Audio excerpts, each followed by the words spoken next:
Welcome! In this introductory presentation about deliberative dialogue, I'll introduce the concept, unpack what makes it unique, share some tips I've learned over the last 5 years of using this method, and point to some useful resources.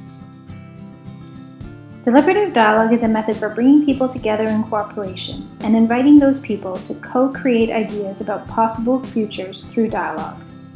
An important characteristic of deliberative dialogue is that it's guided by what is known about something of importance to people who are there. Being guided by what is known means considering research evidence and other knowledge in the context of the unique experiences of people who are gathered. Deliberative dialogue can be part of research as a means of generating evidence, part of knowledge translation as a means of using evidence, or both research and knowledge translation. Deliberative dialogue is a powerful tool for generating understanding together. It is a method for integrating meanings and insights. We can understand different people's perspectives and experiences and honor different ways of knowing about an issue. It can serve to create vision around a shared interest or need. We can use it to build a shared ideal and generate ideas about the pathways needed to reach that ideal. In a deliberative dialogue, we can ask, what does this evidence mean for us in this place at this time? Deliberative dialogue can be offered as a one-time event or as a series. In a series, we combine what we learn in one dialogue with what we learn from others. Through this process, we can build new stories, set directions or priorities, and call for action. Importantly, we can invite people to think about how they might see themselves responding to calls for action. In this way, deliberative dialogue offers opportunities for cycles of engaging, learning, and re-engaging. Deliberative dialogue involves structured, future-focused conversations with the right mix of people, informed by stories, evidence, and knowledges in a supported environment. Let's unpack each of these concepts, starting with structured conversations. Structured conversations are guided by a skilled facilitator. The skilled facilitator enables an environment of respect, listening, balanced turn-taking, and recording of the dialogue. They guide people through activities that center on a preset purpose and question. The facilitator structures conversations in ways that give each person opportunities to both think and speak. This means using a mix of reflective, one-on-one or small group conversations and larger group conversations. The skilled facilitator creates a safe and comfortable environment for thinking and speaking. An eye to the future means that the dialogue is forward-facing. Though it is important to reflect on the past, the goals of deliberative dialogue are to inform steps towards something in the future. This involves a kind of vision building for action, designed to bring people together to think about their common goals and priorities. For example, if people were invited to consider the evidence about what makes for safe and inviting cycling pathways, a deliberative dialogue could support people to articulate their ideal vision for cycling in their community, in light of the available evidence. They could talk through what their vision and this evidence means for them in their context, and then collectively generate ideas about how to make their ideal a reality. They could then call for actions, or even identify actions they might personally start taking as a commitment to making their vision come to life. Finding the right mix of people is about taking time to create a balanced and energetic group of participants for a dialogue. This means finding ways to include diverse perspectives and paying attention to community dynamics. Balancing perspectives is complex because effort must be made to understand what perspectives are connected to the particular question or issue that's driving the deliberative dialogue. Sometimes, we can use formal processes of stakeholder analysis to identify potential participants. Other times, we need to work with community leaders or elders to understand what a balance of perspectives might mean to them. We need to pay careful attention to the community context and make efforts to mitigate any potential tension. Informed by stories, evidence, and knowledges means honoring the experience and knowledge systems of each person who enters into a deliberative dialogue. Researchers may find themselves leaning heavily on research evidence. This is important to include. but it may not be the only source of knowledge that is needed to support deliberation about the issue or question at hand. We can consider what is known, not just from research evidence, but from other ways of knowing, from other knowledge systems. Informed by stories means that we allow space for sharing tacit knowledges that stem from people's lived experience. Here, we can be open to recognizing that for any issue or question, deliberative dialogue builds on what we believe we know. It can help to identify the gaps or the things we know we don't know. Importantly, because of the bringing together of diverse perspectives in a shared space of reflection, deliberative dialogue can also help us to shine light on what we don't know that we don't know. A supported environment is one where a skilled facilitator serves as a guide, supporting people to move through a series of activities designed to engage people in their own context. In a supported environment, the activities are meaningful and offer opportunities for each person to have a voice in shaping the content of the dialogue. Often, activities are designed to progressively work toward goals. So we might start with a basic introduction and then progressively introduce more complexity to build a foundation of ideas before arriving at the ultimate goal of the dialogue.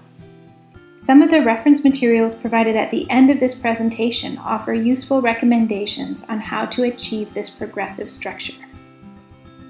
Let's talk about a few examples.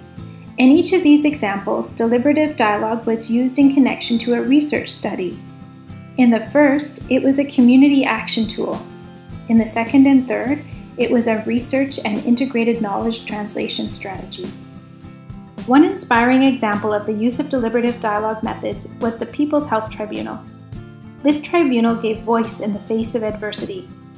The dialogue was grounded in testimonials from people whose lives were affected by mining in their community. People shared stories about how the presence of a mining company affected the land, their community and its social integrity, their family, and their family's health. Over a series of days, interviews and panels were held and hundreds of people shared their testimonials. The panels arrived at a verdict on the mining company's practices, with specific calls for action that targeted improving lives and living conditions of people in the community. This is a powerful example of community activism and deliberative dialogue. The second example I'd like to share focuses on building awareness and understanding about nurse practitioners. This example is from a study that involved two deliberative dialogues, one early in the research process and another near the end, 6 months later. After doing a preliminary literature review and interviews with stakeholders, the research team compiled a summary of findings and shared these with purposefully selected stakeholders at a first dialogue. Interestingly, we used video conferencing technology to bring people together from two different cities into the deliberative dialogue. We invited people to look at the evidence about how integrating nurse practitioners into healthcare systems could improve the quality and access of care and the experiences of both patients and healthcare providers. The structured conversations guided stakeholders through a collective reflection about what was actually happening in their healthcare system, and to imagine new ways of accelerating and supporting the integration of nurse practitioners. Through the deliberative dialogue, stakeholders were able to share what was working and what was holding back progress. They generated a list of 10 actions that could help improve the ways nurse practitioners work in BC healthcare systems. 6 months later, after stakeholders had time to act, reflect, and connect with each other, we invited them back into deliberative dialogue to explore what had unfolded during that time. We asked them to comment on the progress they'd witnessed.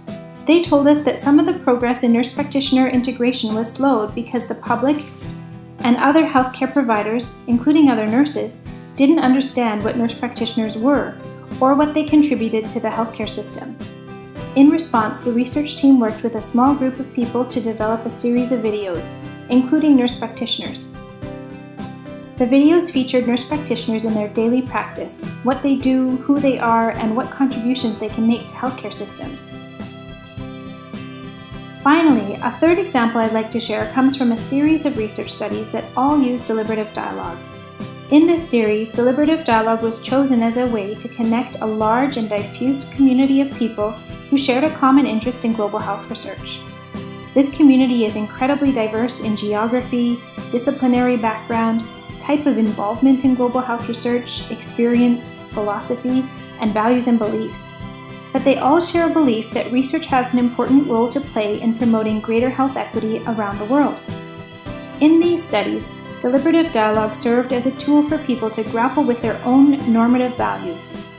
To begin, we focused on inviting people to imagine an ideal future for global health research. We used different kinds of dialogues, bringing people together in person and complementing those with online dialogues. Each dialogue informed the next, so as the study unfolded, we could share what we'd already learned with people who were just entering into the study. Some of the things we created included graphic recordings of dialogues, like this mural you see here. In the first year, 11 different dialogues were offered. The calls for action generated in this first year of dialogues informed the second phase of research. In the second phase, we had another 9 deliberative dialogues, and 35 people contributed their perspectives in an online forum. Collectively, these results led to recommendations for equity-centered funding policies and the creation of a series of resources and tools to support equity-centered research and knowledge translation.